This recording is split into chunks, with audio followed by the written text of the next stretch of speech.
Welcome to my online class. Students, previously we had discussed about all dynasty in Delhi Sultanate. In today's class, we will discuss about Department of Administration.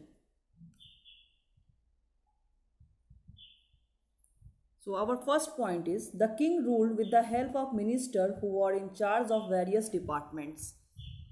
Raja minister के help से शासन करते थे, शासन करने में उनकी help लेते थे जो कि अलग अलग डिपार्टमेंट्स के होते थे. The Wazir headed the Diwan Wizarat. He looked after the income, expenditure, collection of revenue and overall financial matter. जो वजीर होते थे वो दीवान विजारत देखते थे. इसके अलावा वो इनकम यानी कि आमदनी, एक्सपेंडिचर यानी कि खर्च, collection of revenue, tax collection, ये सारे फाइनेंशियल मैटर वो देखते थे. The Ariz Mamalik along with his deputies looked after the armies and military affairs. इसके अलावा अर्ज ममालिक वो अपने डिप्टीज़ यानी कि असिस्टेंट के द्वारा आर्मीज़ और मिलिट्री अफेयर्स देखते थे. द चीफ सदर और chief qazi looked after all charities and headed the department of justice. Next is agrarian conditions. Agrarian conditions mean it is related with agriculture और लैंड. तो भूमि संबंधी या कृषि संबंधित condition. The iqta system was the most important administrative and agrarian measure introduce by Turks in India.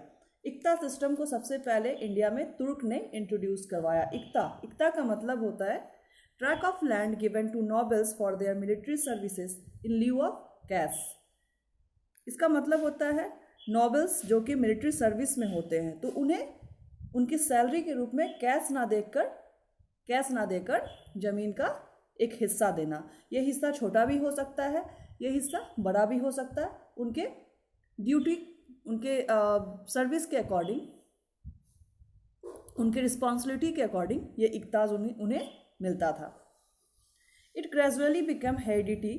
Bigger iqtas were held by those who were in charge of high departments, while the small holders were individual soldiers with no administrative responsibilities.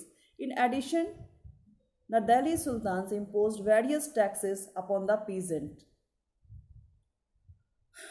इसके अलावा जो दिल्ली सुल्तान थे वो भी कई तरह के tax किसानों पे इम्पोज करते थे.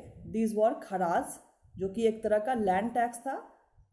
दूसरा था घड़ी जो कि हाउस टैक्स था यानी कि घर बनाने पे भी टैक्स. एक और टैक्स था चराई जो कि कैटल पे लगता था. The rate of revenue was high.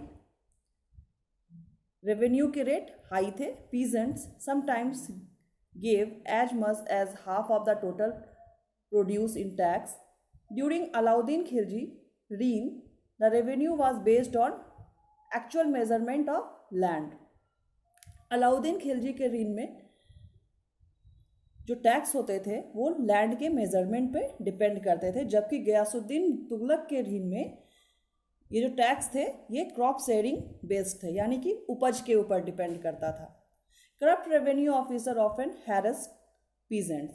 जो करप्ट रेवेन्यू ऑफिसर्स होते थे वो हमेशा किसानों को परेशान करते थे, उन्हें हैरेस करते थे.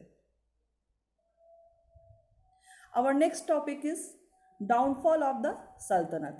The following are some factors that may have hastened the end of Sultanate rule. Many rulers like Nazaruddin Muhammad and Firoz Tughlaq were not strong. They had corrupt and opportunist nobles who manipulated them and made them unpopular. This led to the formation of various groups or cliques among the nobles which divided their loyalty towards the sultans. बहुत सारे rulers जैसे कि नज़रुद्दीन मोहम्मद और फिरोज़ तुगलक, ये लोग बहुत ज़्यादा strong नहीं थे, कुछ ज़्यादा ही सॉफ्ट थे. दे हैड करप्ट एंड उनके पास जो नॉबल्स थे वो करप्ट भी थे और अपॉर्चुनिस्ट भी थे। उल्टा वो लोग किंग को ही मैनिपुलेट करते थे और इससे उनका रूल अनपॉपुलर हो गया।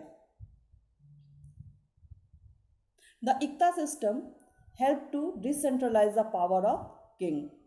डिसेंट्रलाइज यानी कि शासन व्यवस्था अब केंद्रित नहीं रह गई थी, वो कई भागों में बंट गई थी।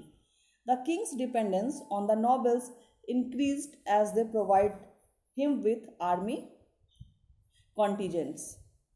किंग्स सब ज़्यादातर नॉबल्स पे डिपेंड हो गए थे। On various occasions weak empires became the target of attacks launch by foreign invader such as the Mongols. We have already discussed. The sultan did not follow the law of primogeniture whereby the eldest son succeeds his father as the ruler. These led to tragic war of succession, thus weakening the empire. So that was all about Delhi Sultanate. We have discussed so many points in this chapter. Now what you have to do?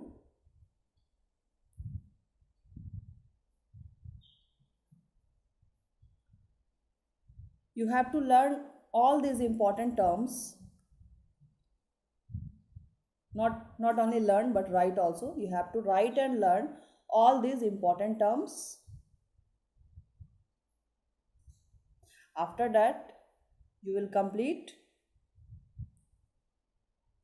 exercise A of this chapter.